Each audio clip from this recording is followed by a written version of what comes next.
Hey everybody, we're another GMG review. Today we're taking a look at Arks of Omen Vashtorr, the third book in the boarding actions themed narrative campaign, which is, it seems, winding down 9th edition Warhammer 40k with a cool kind of bottle style episodic driven book series. So this was kindly sent to me as a digital review copy by Games Workshop, and I'll be going through it, talking about the 6 new sets of boarding team faction rules that are in here, as well as the narrative-linked campaign that depicts the boarding, assault, and sneak attack on the Rock by Vashtorr the Archifane, and his own Ark of Omen he's riding around in, as he tries to get the final piece of the key, the ultimate campaign McGuffin that he and Abaddon have basically colluded to try and build.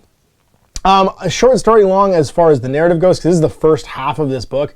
The first 50 pages or so are the book and the color section, depicting the story of Vashtorr launching his attack on the Rock, the inevitable run from the ambush site through the warp where there's a battle just raging, and you get the real sort of immensity of the Rock, the fact that it's a planetoid, it has fields outside the Angels Tower that they're driving tanks around and assaulting, and there's defilers crawling everywhere, and then the sort of final assault on the Forbidden Gate, where Azrael is basically forced back to the very brink and almost slain by Vashtorr, and then saved and rescued at the third moment by a third agent, which is Be'lakor, who betrays Vashtorr for some unseen puppetery reason, drives him incredibly mad, because Vashtorr's whole thing is that he can kind of see the universe as a machine all at once. But while he's coalesced into reality, he can only focus on one thing at a time. His mortal vessel basically directs his consciousness, and he's forced to perceive just kind of what's in his immediate area. He can't see the whole universe as one big clockwork machine, which is what he's doing most of the time. When he's not corporeally manifested. And then they fight, and he drives them off, and he's forced to retreat. The Rock is rescued by the reinforcements of Vera Tigerius and a flotilla of Ultramarines and their allies from House Raven, the Imperial Knights household, who race off to try and rescue them as they come crashing back into reality. And the Dark Angels managed to capture a whole bunch of Chaos Space Marines from the Iron Warriors and the Black Legion, who are part of this this combat assault, this ambush on the Rock, and interrogate them. Now, little do they know that they are being interrogated after Vashtorr implants a hypnotic suggestion of where he's running to in all the Chaos Space Marine Legionnaires' minds. So they don't know they're plants, but basically half of them are plants that are given the place he's running to, because if he couldn't assault the Rock and defeat it and get the last fragment of the key out of the Rock, which is their ancient piece of technology he's trying to get to build some super weapon, they assume that they will then bring the Rock to them as they chase down Vashtorr and try and kill him, and he's basically fleeing to the site of where he's assembling the weapon. So he's they'll just come to us, and Abaddon's is this plan gonna work? And Vashtorr's I don't know, maybe. There are various cool sort of key moments too. It does what most of the campaign books do and shows off sort of the inner machinations and how totally infiltrated the Imperium is. For instance, Vashtorr manages to find the Rock because he interrogates a evil artificial intelligence from the Dark Age of technology that's living inside an inquisitorial watch station. And the reason he knows it's there is that the Death Watch kill team deployed on there is actually all secretly Alpha Legion agents. And they're Alpha Legion agents from various chapters who've all just volunteered to join the Death Watch so they can get stationed on. It's such a long game, but it makes for some really interesting sort of scenic bits here and there. So one thing I will say is I do love the extent they're going to try and make boarding actions compelling by giving it this kind of far-reaching narrative and this galaxy-shaking consequence. And we'll see where it's going, because obviously it's leading up to some other big, I would imagine, timeline leap for 40k, right? They're making a Doomsday weapon. There's a new, maybe third Chaos Power.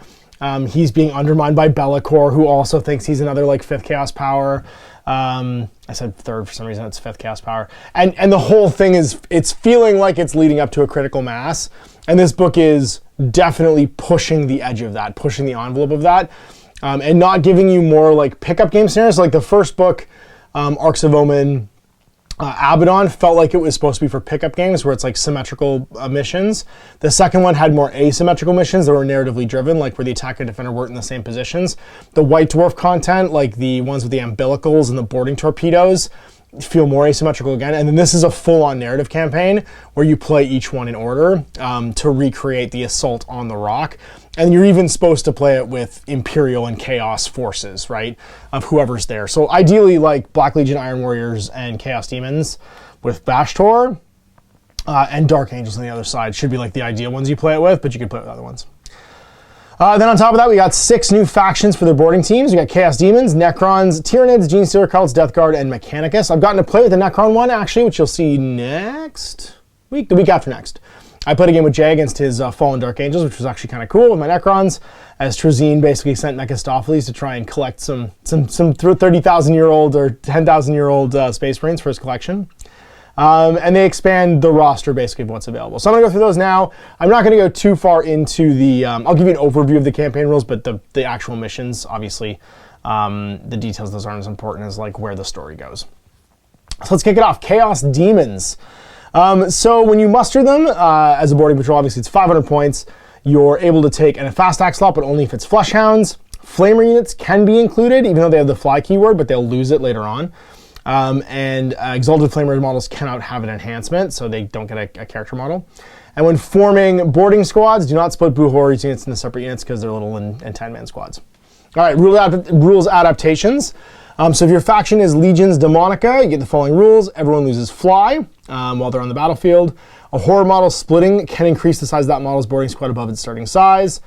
Each time you use the Descending Shadow Warp Storm, subtract 1 from its hit roll if you're attacking models from more than 6 away instead of 12. Can't use Malicious Misdirection Warp Storm effect. Burning Terror Warp Storm effect costs 5 warp points. The Wave of Sickness costs 4 warp points. Bolt of Changes warp charges 9, and Infernal Gateways is 10. So kind of the same overall boarding action rules where they're kind of putting a downforce on how easy it is to spit out mortal wounds because it's small army sizes. And then sort of like metering the warp point cost of stuff. You get a bunch of enhancements based on the god you're going to have. So Khorne models can get Unholy Fury. They can declare a charge if they advance or fall back. In corporeal form, Tzeentch models, each time an attack is made against them, they're -1 to the wound roll. Endless Gift for Nurgle. At the start of your command phase, the bearer regains a number of wounds lost equal to the current battle round number. And then Fatal Caress, Slaanesh only. Each time this bearer makes a melee attack, an unmodified wound roll of 5+, doesn't get invulnerable saves. So 1 for each of your heralds, basically, because you can't take monsters. Frenetic Bloodlust, so we're into boarding action stratagems. This is for Khorne Bloodletters, who are core, and it is 1 or 2 CPs. This can be used at the start of the fight phase. Select a Bloodletter's core unit in your army.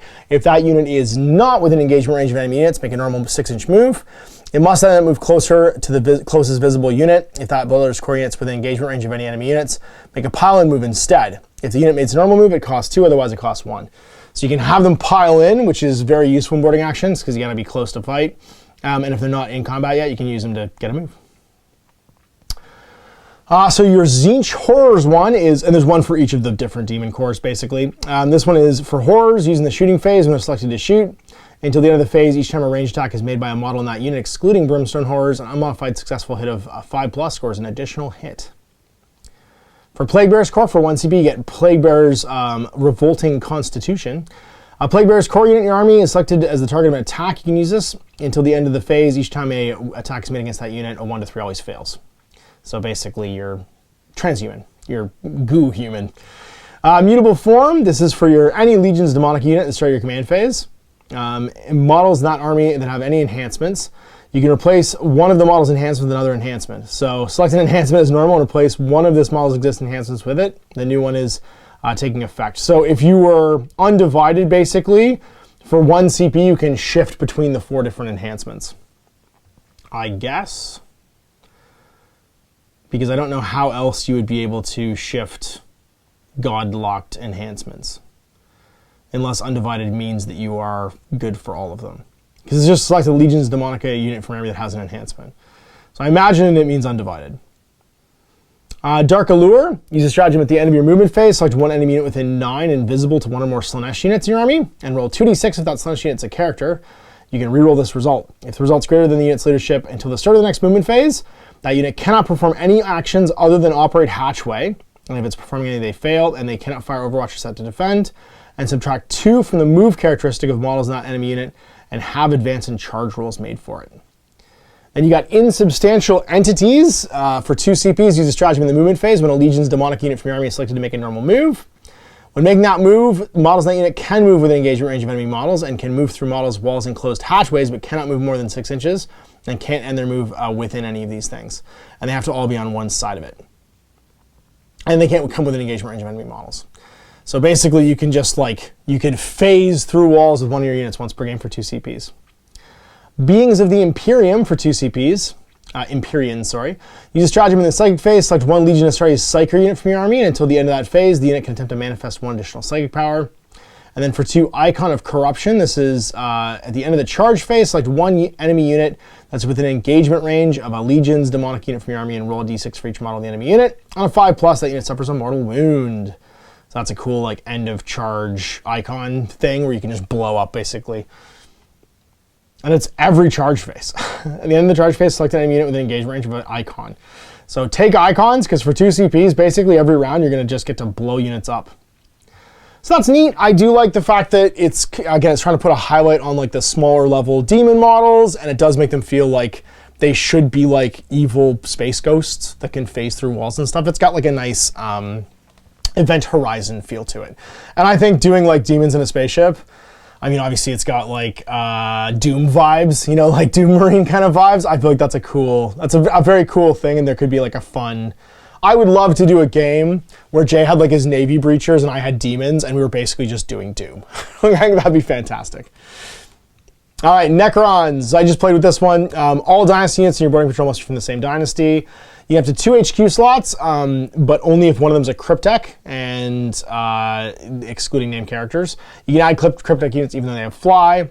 If you can include a fast attack, but only if it's Scarab Swarms or an Amphibian Destroyers unit. You can add 1 Crypto Thralls unit to your army if you have a Cryptek, and you can add 1 Canoptic Plasmacyte unit, and only if you have a Destroyer Cult unit. And models in your boarding patrol cannot be given the following: a Tavindicator, Metadermal Tesla Weave, or Quantum Orb Cryptic Arcanas. All right, so your rules adaptations, just like the demons, you're going to all lose fly. When you translocate using translocation beams, dynastic code, you can move across models as if you weren't there, but it cannot move across terrain such as walls and closed hatchways. If any of your units from your army have the aggressive territorial dynastic code or eternal conquerors one tradition, instead of all those units gaining obsec, they count as additional models for holding objectives. If any unit in your army have the relentlessly expansionist one, rather than all units in it making a normal move at the start of the battle, you can select one of those units to be within your entry zones. They can make a normal 6-inch move before the game starts. When you deploy a Destroyer Cult unit from your army, excluding Skorpek Lords in an entry zone, you can deploy a friendly Plasmacyte unit there as well. If a Skorpek Lord is your Warlord, each time you set up another unit from your army on the battlefield, you cannot select your Warlord by sharing its entry zone alongside that unit. So the Skorpek Lord basically stands alone. And then Flayed Ones get the following ability: Lurking Horrors. Every time an attack is made against this unit, it's -1 to hit, because they're basically supposed to be the weird skin-wearing. I don't know if that's a machine or not. It's the movie, Jamie Lee Curtis movie, Virus. And then Necron, Warlords can have the Nano-Weave Phase Shifter. Oh, I just realized you could take the mutating enhancements to change up the enhancements from the core book from Arks of Omen and Abaddon. I'm an idiot. I just forgot that you don't just get these enhancements for your army, you also get the universal ones, so you can take the universal ones and change around too.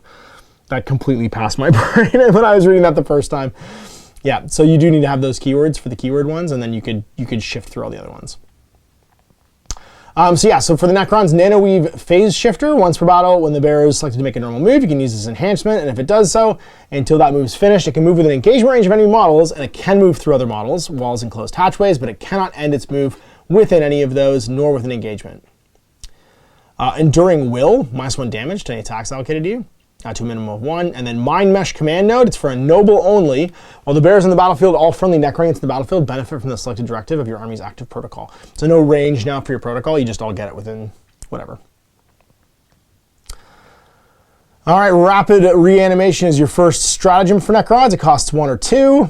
Use stratagem when a unit has its reanimation protocols enacted until the end of the phase. Add 1 to all reanimation rolls made by that unit. If you have a Cryptek model or a character model, With a res orb on the battlefield, it costs 1, otherwise it costs 2. I like that. I like that it's tied to the war gear or the character you have available to make it cheaper, because I feel like then you have like a passive bonus to taking them just by unlocking that cheaper cost. Shield Piercer protocols for 1 CP. Use a stratagem in your shooting phase when you're shooting with a ranged weapon until the end of the phase. Each time a model makes an attack with that weapon, you can't take invulnerable saves. Resurrection protocols.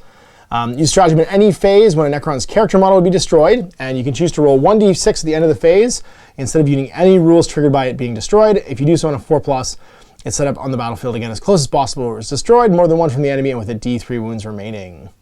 Each character could be set up once per battle, like that. The Nano Scarab Virus for 2 CPs. It is use this stratagem in your command phase. Select 1 Necron's character unit from your army, excluding destroyer units. Close every open hatchway that's within 3 of that unit. And you can only use it once. Basically, they send out their little nano scarabs and like interact with all the doors.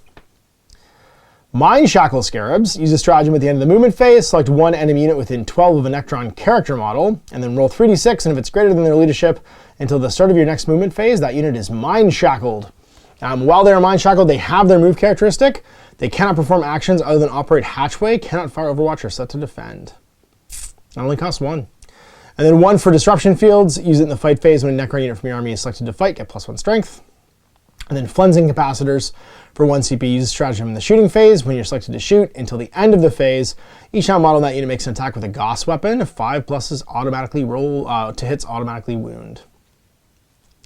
So again, I think what's cool is it allows you to actually use your Cryptex and your characters. There aren't Necron characters aren't expensive, and they're relatively dependent upon like interacting with one another. So having a Cryptek and a Lord, or like a Destroyer Lord, Ophidian Lord, or the whatchamacallit, the big immortal, the guy with the gun, the one who's not, he's just a noble, he's not actually a lord. Shoot, what's his name? I can't remember his name off the top of my head, but like having them as like a couple of leaders in your army, I think allows the relatively slow, purpose-built robots to be able to excel a little bit more. So I enjoyed playing with them, and I'll definitely play with them again.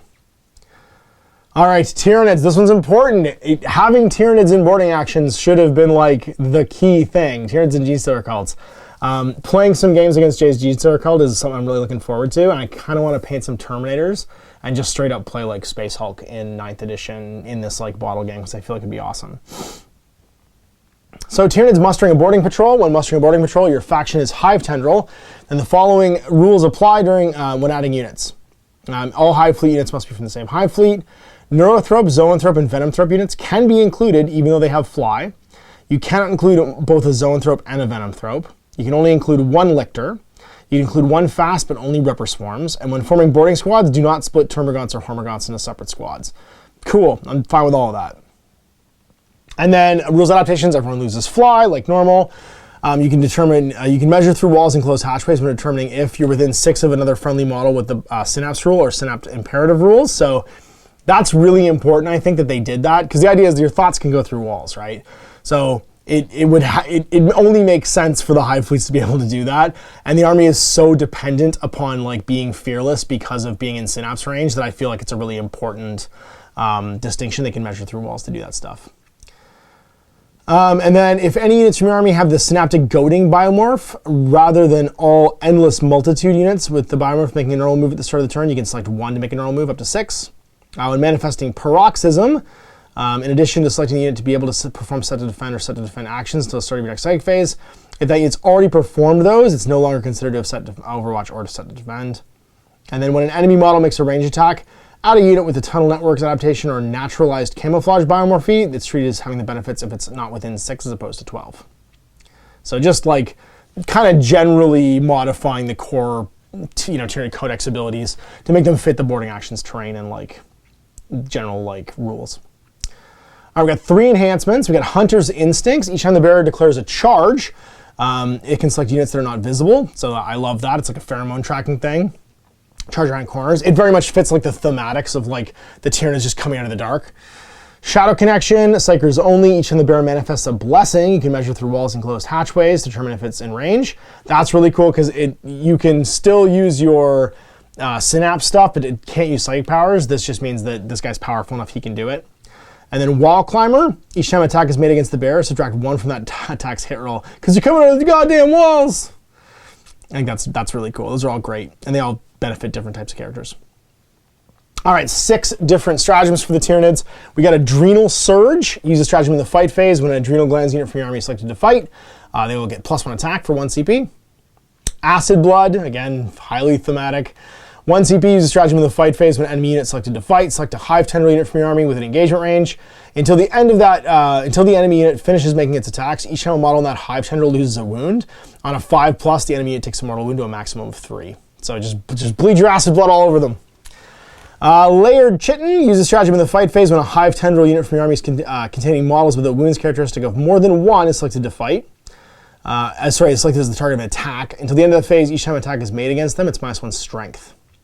So, I'm trying to think of who's got two or more wounds. Probably like Hive Guard. Oh, I don't think you can take those in here.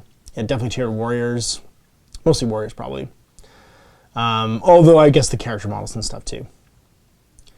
Sudden Pounce, use a stratagem in your opponent's charge phase. Select 1 Hive Tendril unit from your army until the end of the phase. That unit can perform heroic interventions as if it was a character.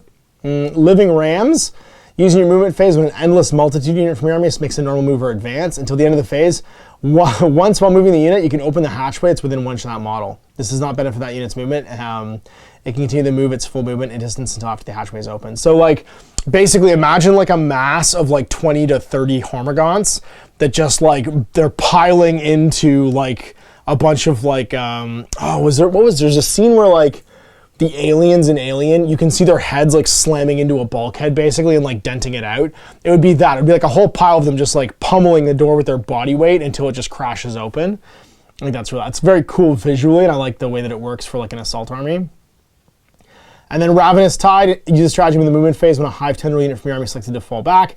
Until the end of the turn, that unit's eligible to declare a charge, and if that unit has the Endless Multitude or Ripper Swarms keyword, then when falling back, models in that unit can move across other models if they weren't there. Basically, they're just like all piling on top of each other to go and attack somebody else. So, fantastic. I'm excited Tyranids are in the list. I think that all of these connections make them feel like Tyranids. And the little things like the acid blood, being able to pound through doors and stuff like that's going to give it a real Aliens vibe that it should make for like some thematic gameplay. All right, then Genestealer cults, stealing all your denim. So mustering boarding patrol for these guys. Everyone must be from the same cult. You can have 3 character wound models, but only one of these can have wound characteristic of 5 or more, so you can take all the baby characters. Units in your boarding patrol cannot be given proficient planning upgrades, because obviously this isn't their home turf, they're on a Hulk somewhere. You cannot include Brood Brothers, and when forming boarding squads, don't split your neophytes. Rules adaptations. If you're playing Genestealer cults, each time a model in your army summons the cult, only half the number of models come back, rounding up. In addition, each unit in your army can only summon them once, or they can't summon them more than once. Units lose the conceal roll, and your boarding patrol gains the following instead. Concealed Ambush. Walls are considered to have the obscuring trait for the purpose of determining if the target's exposed. When the enemy model makes a ranged attack against a unit with a subterranean ambushes or cult creed, or naturalized camouflage biomorphology, then it works outside of 6 instead of outside of 12. And Mental Onslaught has a warp charge of 7. So, you don't deploy all his tokens and stuff like that, but you do get your bonuses for like the crossfire and stuff. And you can take multiple characters, because like, there's so many baby characters in Genestealer cults, it perfectly makes sense to be able to have 3 of them in these boarding patrols. All right, 3 enhancements. Shadow Stalker. Each time an attack's made against the bearer, subtract 1 from the hit roll. Alien Regality, I like this one. Add 3 to their aura ability ranges, and add 3 to their meticulous planner ability ranges if they have it. Instinctive Counterstrike. In your opponent's charge phase, select 1 friendly Genestealer cult unit within 9 of the bearer. Until the end of the phase, that unit's eligible to heroically intervene as if it was a character, and do so within 6, and move 6. Then you got 6 different stratagems. The first one's Shadow Dwellers. Use a stratagem in your opponent's shooting phase when a Genestealer cult infantry unit from your army is the target of an attack. If any of the models in that unit would receive the benefits of cover until the end of the phase, each time a ranged attack is made against them, add an additional +1 to any armor saving throws that they would get against the attack. Monstrous Vigor. Use this stratagem in any phase when an aberrant or abominate unit from your army is selected as the target of an attack. Transhuman, 1 CP. Overwhelming Fire. Use a stratagem in your shooting phase when a Genestealer cult's crossfire unit selected to shoot until the end of the phase. Each time a model in that unit makes a ranged attack, if all the models in that unit target 1 enemy unit that has a crossfire marker, hits of 5+ automatically wound. Then 1 CP for Cult Mind. Use stratagem in your Psych phase when a Genestealer Cult Psyker manifests a Blessing power that instructs you to select a friendly unit. Until the end of the phase, each time you're instructed to select a friendly unit, when the model's manifesting a Blessing Psychic power, you can select a friendly Genestealer Cult unit anywhere in the battlefield that does not have to be invisible or any specific range. So basically, like, it's so that you don't have to measure around the walls and stuff like that. It's a lot like the Synapse stuff for the Tyranid one. It's allowing you basically to use these abilities even though the walls would normally prevent it. Vicious to the End for 1 or 2 CPs. Use this when a cult unit excluding hybrid metamorphs unit from your army that's not already been selected to fight is selected as the target of an attack.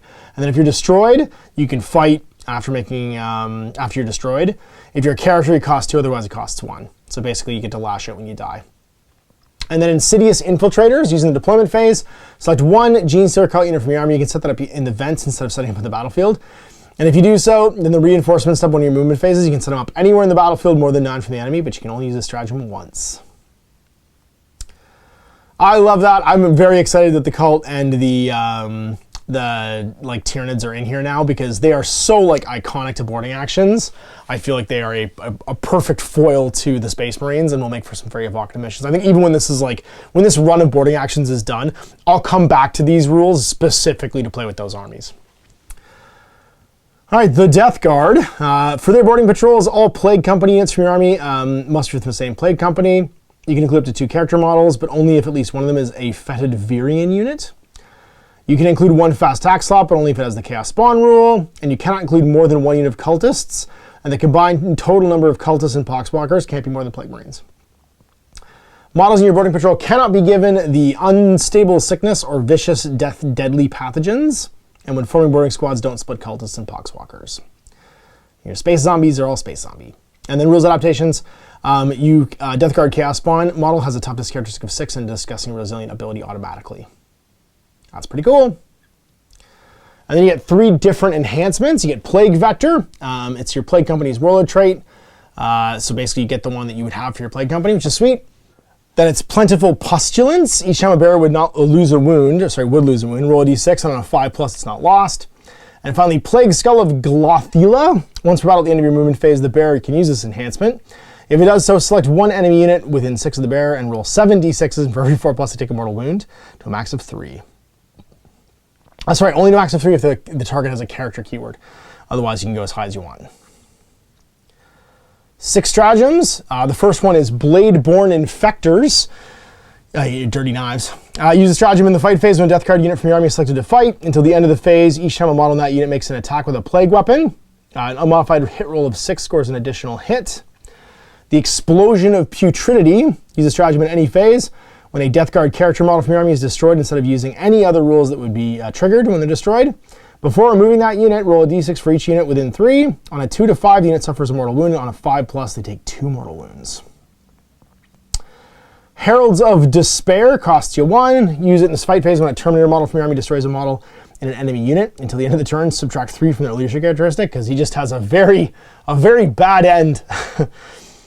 Cloud of Flies for 1. Use this in the start of your opponent's shooting phase. Select 1 Bubonic Astartes unit in your army. Until the end of the phase, each time an enemy unit makes a ranged attack against them, the benefits of cover from that attack, even if it's fully visible.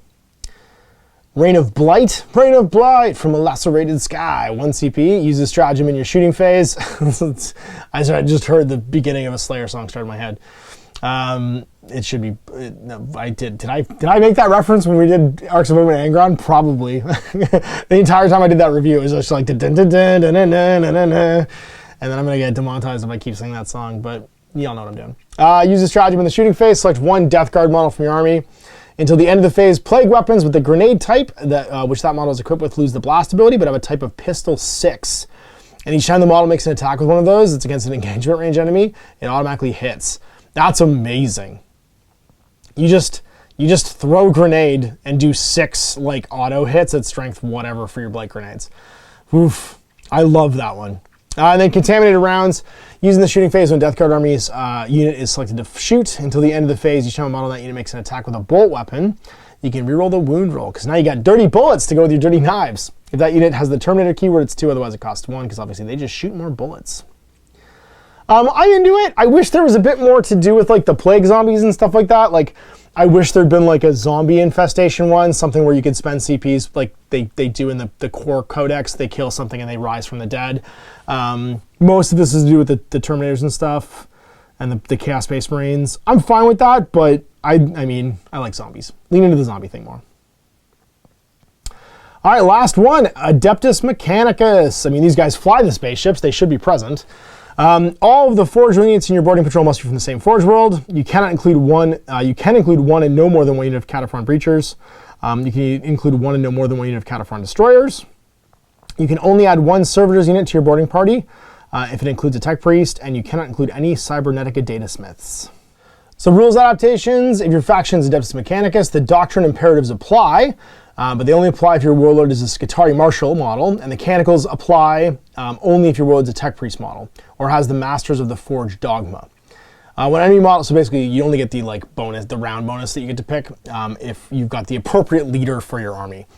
And when an enemy model makes a ranged attack against a unit with the Shroud protocols active, it's 6 inches instead of 12 inches like every other faction so far, so that it has any value in a boarding action. Then it's Cogitator Override Node is your first of 3 enhancements. Tech Priest only, the bear can perform a operate hatchway action if it's within 9 of the hatchway. If your opponent attempts to prevent it from being played, you can use your bear's strength characteristic as if it was an inch away. So you're just hacking the door. Masterwork Bionics, +1 armor save and 4+ invul. And then the Skull of Commodus, Skitarii Marshals only. In your command phase, select a friendly Skitarii core unit within 6 of the bear. Until the start of your next command phase, each time a model in that unit makes an attack, you can reroll the hit roll. And then there are 6 different stratagems rather. You've got the Elimination Directive for 1 CP. Use stratagem in your shooting phase. When a Mechanicus unit in your army is selected to shoot, until the end of the phase, each time a model in that unit makes an attack that targets a unit within half range, improve their AP by 1. So you become Necrons, but you're not good enough to be Necrons. Omnicide Shield for 2 CPs. Use stratagem in any phase. When an Adeptus Mechanicus unit in your army is selected as a target of then an attack, basically any phase. You get a 4+ invul. You just turn on your space shield.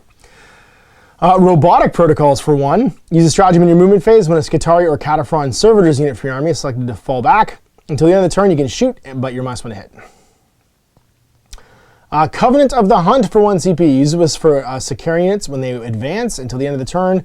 The type of pistol weapons is changed to assault, and the unit can declare a charge even when they advance. So for 1 CP, run and charge with your Sicarans and get to shoot your pistols. The Power of Motive Force for 1 CP, use a stratagem in the fight phase. When an enemy unit with an engagement range of an Electro Priest or Tech Priest unit from your army is selected to fight, until the end of the phase, each time a model in that unit is hit by an attack, subtract 1 from the attack's hit roll, and it cannot be re-rolled. You just turn on your you reverse the polarity of your energy and magnet people away from you. And then 1 CP for an Info Slave Skull. Use it when a Adeptus Mechanicus unit from your army successfully completes the set Overwatch action. They also hold steady. I like that. That's very cool. And again, it's just nice to see these guys on here and kind of throwing up in lights the idea that your kind of less used units like Electro Priests, the Sicarans don't get used very often in regular 40k. They're actually really cool in boarding patrols. And I think they have some legs. Like the Sicarans are super fast on their big stilt legs. And the Electro Priests have some neat sort of stratagem tech to keep them alive. So I'm happy all these factions are finally in here. I think this completes just about the faction overview. We're very near the end. I think there's 3 or 4 more that are left. And that's the campaign. So it's the Rock Besieged campaign missions. There are a grand total of 1, 2, 3, 4, 5, 6, 7, 8 missions. They happen in 4 phases, and you carry over the results into the next phase depending on how you do. So it's a ladder campaign. You always play Find the Signal data, and then you've got Take the Teleportarium or Gellerfield Collapse, then Fall of the Rock goes to Drastic Defense, Rapid Withdrawal, or Desperate Holdout, and then Reclamation, Retake the Elevator, and Hunt the Damned. These are all basically narratively themed to the different stages in the background section of the things happening throughout the rock as Vashtorr tries to find this last chunk of the key and then escape with it. You can play them randomly too if you want, so it gives you the ability to do that and just play the different missions out of order, or you can play them in order. There are some new terrain pieces being used. Now again, these are available in the second, the the Kroot versus Kazarkin box set. So you've got the Sentry Turret as a model you can buy for your boarding team, which is pretty cool. You can buy it with a 30-point upgrade basically, and it's on the table. So you could buy it as an upgrade if you want in the missions, or it might be deployed as part of a mission. And then same with searchlights. They're 10 points if you want to take one, and then they also can be deployed as part of the missions. The breaching robot will be 35 points, and it can breach and bomb things, which is pretty cool. So like, for instance, the defensive emplacement sentry turret before the battle in the create battlefield step, mark D1 on the mission map to place it. And it's a twin heavy bolter, 5+ to hit, strength 4, toughness 4, 3 wounds, 4+ save. It's strength 5 -1, 2 damage with heavy 6. It's basically 2 heavy bolters. The searchlight is a wall feature. It's a camera network before the battle, the create battlefield step. All the D2s are these guys. Enemies spotted each time you select targets for a ranged attack made by a friendly model. If it's within 9 invisible of any searchlights, reroll hit rolls of 1. If the model making the attack is a sentry turret, add 1 to the hit roll as well. So it's sentry turrets hit on 4s, reroll 1s. And you got to think of it like, the way I envisioned it when I read this was, you know in Bioshock when the camera locks onto the bad guy and it's just like following him around, and then the little like airplane helicopter guns come in and attack? That was kind of where my brain went. The breaching robot can like roll around too, 6-inch move, 4+ weapon skill. It's the same core stats as the whatchamacallit, the sentry gun though. And it's got cutting gear. Each time this bear finishes a normal move, you can open one hatchway within one of it. Your opponent cannot prevent it because you just saw the thing open. And then it's got a bomb kit. In your command phase, the bear can trigger its bomb. If it does so, open every hatchway within 3 of it. Your opponent cannot attempt to prevent these, and roll a d6 for every one within 3 invisible, and a 2+ to take a mortal wound, and then it's destroyed. Which I thought was super neat. And that's it. So you've then got your 8 different missions. You get your layout pictures and stuff too for what walls are what. And then it's just new data sheets. So new data sheets for Vashtorr, the Archifane. Now I'm going to go through these as well in the review of like the model kit, because I actually have a visual for these. But he's not Be'lakor. The whole idea is this guy can see the universe all at the same time. He's not supposed to be insanely tough, but he is still a demon prince. He's 13 power, which means that I think point wise he is. Are his points even on here? Oh, never mind. The points aren't even. They should be. Data sheets. Nope, they didn't give his point value on here. Just his power, which is a bit weird. But it's in the other book. So when you can check out the GMG review today of the data sheets for these guys, just go click on it right now, and I'm going to go through the actual rules for these guys. Because it'll be a little bit easier to do it there, I think, than here, although they are reprinted in here for some reason. Just without the point values, you would definitely need to play them in Arks of Omen, which is a bit weird, unless maybe they're with the...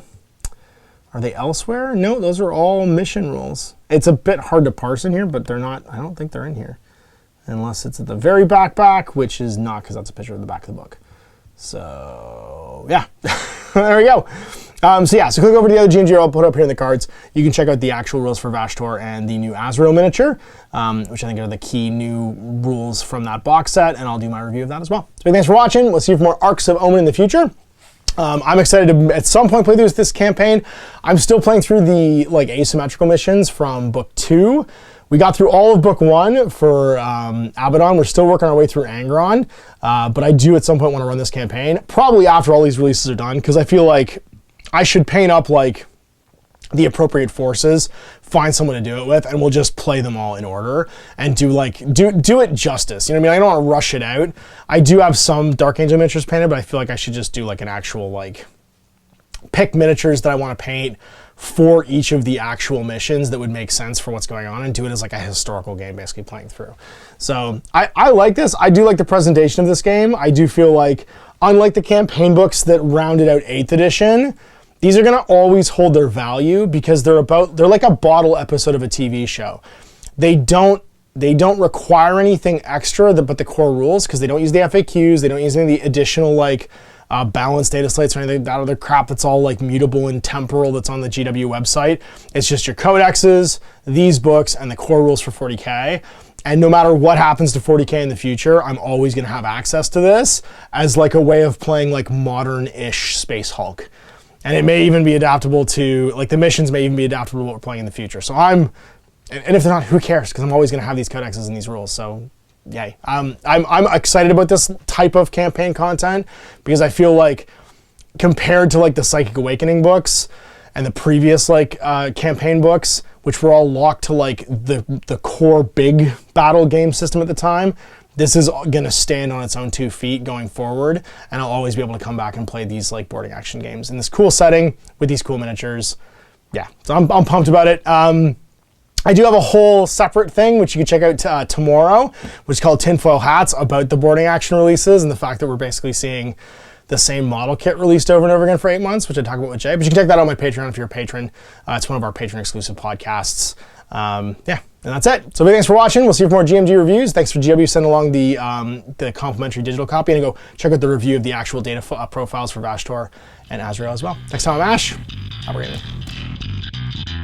Hey there, I hope you enjoyed that video. There are tons of other games already recorded for you to watch.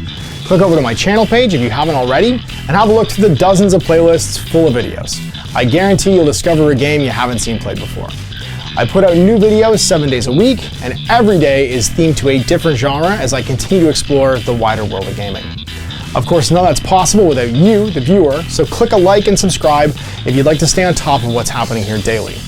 My 2 kids and I are massively grateful to be able to have the flexibility of this job so I can always maximize my time with them. If you want to support me continuing to put out this content, it's only possible because of my amazing backers on Patreon who support the studio, equipment, and model cost, as well as being how I make the bulk of my living. You can also help out by buying a t-shirt through Spreadshirt, a measuring gauge or widget from Death Ray Designs, or buying one of my games and supplements like Last Days, Gamma Wolves, and Blaster. As a way of showing my appreciation, patrons get early access to new games and supplements that I write throughout the course of the year. Huge thanks for watching, it really does help out, and happy gaming.